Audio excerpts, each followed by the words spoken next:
अब वही चीज है ना, मीडिया कॉकरोच को क्यों दिखाएगी? क्योंकि कॉकरोच जनता पार्टी बच्चों के लिए सवाल उठा रही है ना, और कॉकरोच जनता पार्टी कह रही है ना भैया धर्मेंद्र प्रधान इस्तीफा दे, तो मीडिया क्यों दिखाएगी? क्यों? मीडिया तो साहिब की चरण चुंबक बन चुकी है ना। तो वही चीज है ना, जब साहिब की चरण चुंबक है मीडिया, तो साहिब की बुराइयां कैसे दिखाएगी? कहाँ चरण चुंबक है? नहीं है, वो देश की सच्ची पत्रकार। हाँ, इतने सच्चे पत्रकार हैं कि एक डिबेट में अपना सरनेम भूल जाते हैं। क्या बोलते हैं? नमस्कार मैं 10-10 मोदी, यही बोलते हैं ना। अपना नाम के आगे सरनेम भूल जाते। बहुत अच्छी मीडिया है हमारी। अरे इतना प्रेशर रहता है, एक आध भूल चूक हो जाती है, उसी को पकड़ लेते हो आप। तो सरनेम भूल जाएंगे?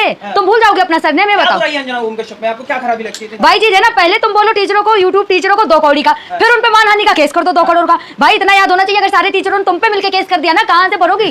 अगर सारे टीचरों ने 2-2 करोड़ का अगर मानहानि का केस कर दिया, क्योंकि 2 करोड़ का तुमने बोला कैसे टीचरों को? नाम ही नहीं लिया। मैं तो भाई टीचरों को उसको लगी जो गलत था, खान सर को मिर्ची नाम नहीं लिया ना, इसीलिए सबको बुरा लगा। क्यों? नाम लेती तो पर्टिकुलर मानहानि का केस करते ना अंजना कश्यप पे। अब नाम नहीं लिया तो सब करे ना। मैं तो सारे टीचर्स करें भैया, आप लोगों को अब एकजुट होकर ना मानहानि का केस अंजना ओम कश्यप पे करना चाहिए कि उन्होंने आपको 2 करोड़ का बोला कैसे। गैंग चला रहे हैं सारे के सारे, टीचर माफिया हो गए। गैंग टीचर नहीं चला रहे, मीडिया माफिया गैंग चल रहा है, ठीक है? क्यों? क्योंकि सारी मीडिया देखा नहीं, कॉकरोच जनता पार्टी में विदेशी मीडिया कवर करने आई थी, लेकिन हमारी भारतीय मीडिया कहाँ थी? वो क्या दिखा रही कि मोदी जी का डंका बज रहा है, पेट्रोल पे पैसे बढ़ गए हैं, उसके फायदे गिनवा रही थी उस दिन।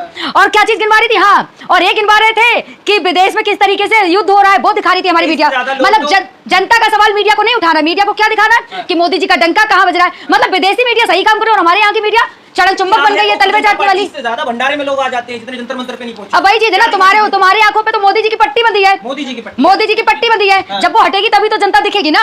देखा नहीं कितने बच्चे थे? 45 डिग्री टेम्परेचर की, अगर 45 डिग्री टेम्परेचर है ना गर्मी में, उस गर्मी के बीच में भी इतने अगर स्टूडेंट आए ना, तो बहुत बड़ी बात है। किसी बीजेपी वाले कार्यक्रम में चले जाओ ना, 500 लेकर आएंगे। बागेश्वर बाबा अगर कॉल कर देते इससे 4 गुना ज्यादा आ जाते। अरे भाई यहाँ पे ना गलगोटिया यूनिवर्सिटी के स्टूडेंट नहीं आए थे, ठीक है? इतना याद रखो, आम छात्र आए थे, ना कि गलगोटिया यूनिवर्सिटी के। क्योंकि वो तो केवल कहाँ जाते हैं? जहाँ मोदी जी के कार्यक्रम होते हैं 500 वाले, वहां जाते हैं ना। जंतर मंतर पर कॉकरोच जनता पार्टी में सारे स्टूडेंट आए थे, जो एग्जाम देकर उनका पेपर जो रद्द हुआ है ना, उसके लिए पेपर लीक हुआ, उसके लिए बजा रहे थे वही जेएनयू वाले, वही सारे के सारे आंदोलन जीवी। कोई नया फेस नहीं था।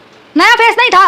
अब वही चीज है ना, तुम लोग ढूंढोगे उन्हीं लोगों को। क्यों? क्योंकि तुम्हें वहां भी खान गैंग ढूंढना है, तुम्हें वहां भी हिंदू मुस्लिम करना है। तुमने नीट पर तो एक सवाल पूछा नहीं कि पेपर लीक हुआ, धर्मेंद्र प्रधान इस्तीफा कब तक देंगे? पूछा? क्यों नहीं दे पा रहे हैं? अब बीजेपी की डिक्शनरी में लिखा नहीं है ना कि इस्तीफा। क्यों? क्योंकि रेल हादसे हो जाते हैं तो हमारे रेल मंत्री इस्तीफा नहीं देते, कुछ और हो जाए तो कोई मंत्री इस्तीफा नहीं देता। बीजेपी की डिक्शनरी में ना इस्तीफे नाम की चीज नहीं है। इस्तीफा नहीं देते, वो सॉल्यूशन निकालते हैं अगर कोई मैटर खराब हो जाता है। हाँ, इतना अच्छा सोल्यूशन निकालते हैं कि इतने रेल हादसे हो जाते हैं। रेल मंत्री तो किसी को पता ही नहीं होता, सबको तो मोदी जी पता होते हैं कि उद्घाटन करने हमारे मोदी जी जाए। रेल मंत्री कहीं जाते हैं? रेल मंत्री जी तो मुझे उस दिन पता चले थे जब वो रील बना रहे थे ट्रेन के आगे, तब रेल मंत्री का नाम पता चला कि ये को पसंद है। मोदी जी नेतृत्व करने, बता रहे हैं चीजों को दिखाएंगे, अगर काम किया तो। अरे भैया इतने ही अगर मोदी जी अच्छे हैं ना, तो परीक्षा पे चर्चा करते हैं मोदी जी, ठीक है? कि परीक्षा में कौन सा सवाल बच्चों को पहले करना चाहिए। तो जो पेपर लीक हो रहा है उन पे मोदी जी क्यों नहीं सवाल करते? उन पे मोदी जी ने काहे चुप साध रखी? पहले कहते थे ना मनमोहन सिंह की सरकार में कि हमारे प्रधानमंत्री ऐसे जो महंगाई का माँ भी नहीं बोलते, तो मोदी जी कौन सा क्या बोल रहे? पेपर लीक होगा मोदी जी चुप, महंगाई बढ़ जाए मोदी जी चुप, आम के फायदे गिना रहे हैं, कुछ भी हो जाए मोदी जी चुप। मोदी जी को अपना एजेंडा सेट है, बस वही बोलना है, वही करना है।